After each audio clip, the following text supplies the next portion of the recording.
Welcome to our social science class.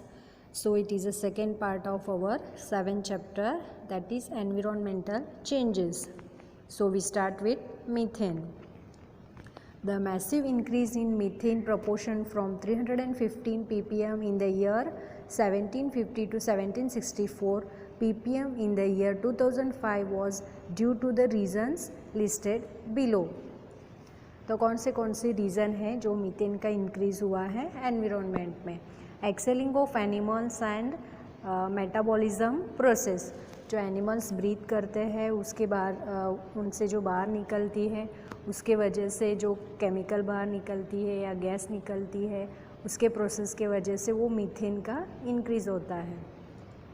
Paddy cultivation, decomposition of the biodegradable waste, इन सारी चीज़ों से हमारे एनवायरनमेंट में मीथेन का प्रोपोर्शन इंक्रीज़ होता है. Nitrous oxide, the proportion of nitrous oxide has increased from 270 ppm to recent 319 ppm. तो नाइट्रस ऑक्साइड भी इतना ज़्यादा हमारे एनवायरनमेंट में मतलब एटमॉस्फेयर में ज़्यादा बढ़ गया है. Chlorofluorocarbon, due to the use of foam, plastic, refrigerators, AC, circuit, aerosol spray, the minute particles having the size ranging from 1 micron to 10 micron is known as a aerosol, etc. There has been an increase in the CFC. तो chlorofluorocarbon किसके वजह से increase हो रहा है? जो plastic का use करते हैं, रेफ्रिजरेटर, एसी, इन सारी चीज़ों में जो CFC होता है वो ज़्यादा यूज़ करने से उसका जो मात्रा होती है एटमॉस्फेयर में वो बढ़ जाता है. Effects of global warming, changes are observed in the growth and development of the vegetation. Certain species of the birds are now disappearing, such as sparrows and vultures. 2000 glaciers of Himalayas have receded or melted. तो global warming का effect किस तरह से हो रहा है? तो बहुत सारे इफ़ेक्ट्स हमें वेजिटेशन में देखने को मिल रहा है और कुछ बर्ड्स है जैसे स्पैरोज़ और वल्चर्स हमें बहुत कम दिखने को मिल रहा है और वो डिसअपियरिंग हो रहे हैं.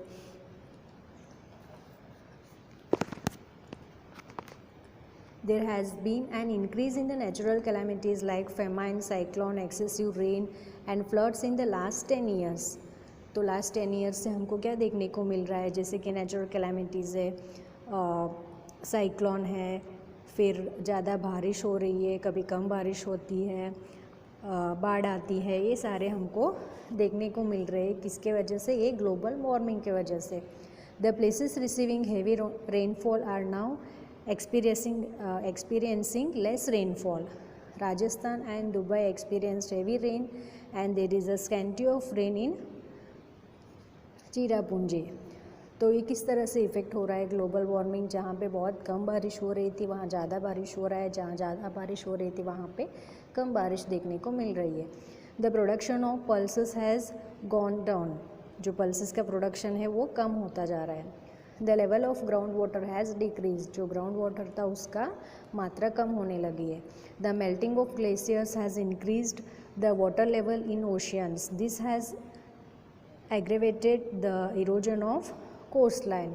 जो ग्लेशियर्स मेल्ट हो रहे हैं तो उसके वजह से क्या होगा? जो ओशियंस का पानी का मात्रा बढ़ जाता है और इसके वजह से जो aggravated the erosion of coast line, जो कोस्ट लाइन का एरिया है वो इरोजन हो रहा है. Human beings will fall victims to dehydration and malnutrition due to the increase in the temperature. There will be changes in the cycle of seasons. The characteristics of summer and winter season will change. तो हमें कुछ changes देखने को मिल रहा है कि winter और summer में भी. The salinity of the soil in Gujarat will increase due to the increase of 25 centimeter in sea level. There is a marked decline in the agricultural production.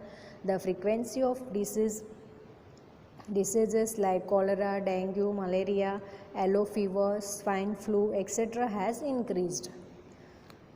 तो कुछ एग्रीकल्चर प्रोडक्शन में भी हमको decline दिख रहा है, मतलब उनके प्रोडक्शन में डिक्रीज़ हो रहा है.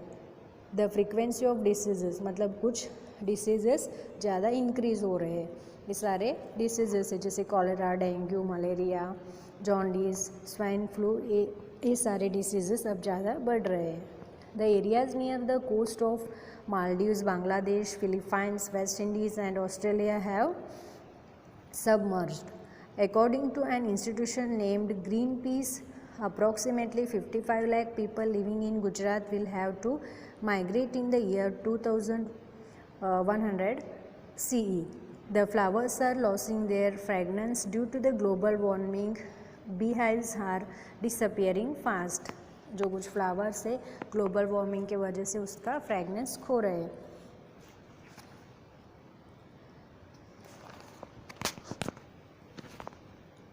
So what measures we have to take to prevent the global warming? Reduce the use of sources that release carbon dioxide. हमें ऐसे सोर्सेस को कमी करना चाहिए जिसके वजह से कार्बन डाइऑक्साइड बाहर निकलती है। Afforestation and conservation of forest should be done, तो हमको फॉरेस्ट को बचाना है और ज़्यादा से ज़्यादा ट्री लगानी है। Growing trees help to reduce the carbon dioxide, हम ज़्यादा प्लांटेशन करेंगे, ट्रीज लगाएंगे तो वो कार्बन डाइऑक्साइड रिड्यूस हो जाएगा। Avoid the use of plastic, जितना हो सके उतना प्लास्टिक का अवॉइड करो। Optimum use of manure and pesticides, जो केमिकल वाला पेस्टिसाइड्स होते हैं वो सब हमें बहुत ही कम यूज़ करना है। जो नेचुरली मैन्योर होता है उसको यूज़ करना है। Adopt organic farming, use of green manure and cattle manure, जो पहले लोग यूज़ करते थे, जो मैन्योर होती है कैटल्स की, और वो जो भी हम लोग घर में यूज़ करते हैं ग्रीन वेजिटेबल, उसका जो बचा कुचा रहता है उसे ज़्यादा फार्मिंग में यूज़ करना है। Add biotics in the food for animals, optimum use of household appliances, proper use of means of transport, check the growth of human population. तो ट्रांसपोर्टेशन का हमें ज़्यादा प्रॉपर यूज़ करना है, और जो ह्यूमन पॉपुलेशन ज़्यादा बढ़ रही है हमारी जनसंख्या, उसको कंट्रोल में रखना है। Design the buildings with sufficient ventilation to save electricity, तो हमें घर ऐसे बनाना है कि वेंटिलेशन अच्छी तरह से आ सके, मतलब हवा अच्छी सी आनी चाहिए, और जो सन रेज है, धूप है, वो अच्छे से अंदर आ सके, उसके वजह से हमें इलेक्ट्रिसिटी कम से कम यूज़ करें। Increase the use of eco friendly papers, हमें इको फ्रेंडली पेपर्स को यूज़ करना है। Grow plants and trees around your house, तो हमारे घर के आसपास हमें प्लांट्स और ट्रीज जितना ज़्यादा हो सके उतना लगाना है। Make optimum use of natural resources, मतलब जो नेचुरल रिसोर्स है उसका बहुत ही कम यूज़ करो। Use petroleum products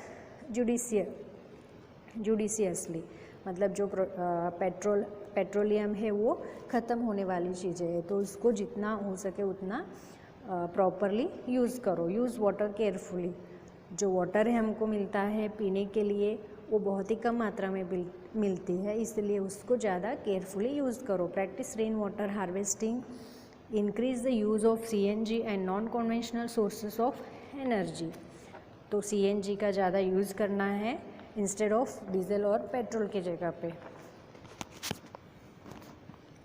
global policy to protect environment, तो कुछ पॉलिसीज़ बने हैं हमारे एनवायरनमेंट को बचाने के लिए।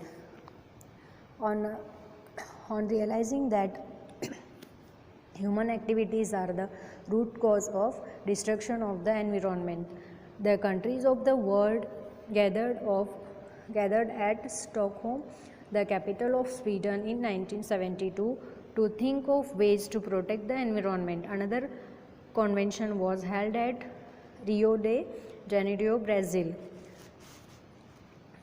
तो जो ये ग्लोबल वार्मिंग हो रहा है वो किसके वजह से हो रहे है? जो ह्यूमन एक्टिविटीज़ के वजह से। तो कुछ नेशंस वाले, कुछ कंट्री वाले मिलके सोचने लगे इसके बारे में और उसको कैसे प्रोटेक्ट करते हैं, और उसके लिए एक पॉलिसी बनाया है। In the meeting held at Copenhagen, capital of city Denmark, in the year 2009 to discuss the global warming, it was observed that the developed nations are not accepting the carbon cut the technique to reduce the emission of greenhouse gases, and the developing nations were increasing pressure for reduction of emission of the greenhouse gases. It was decided to give an aid of $100 billion for the development of developing nations. In this meeting, 59 research papers from 45 countries were presented, and through it the leaders of the world were made to think seriously regarding the changing climate. On an average, citizen in the world emits 4.5 metric ton carbon dioxide.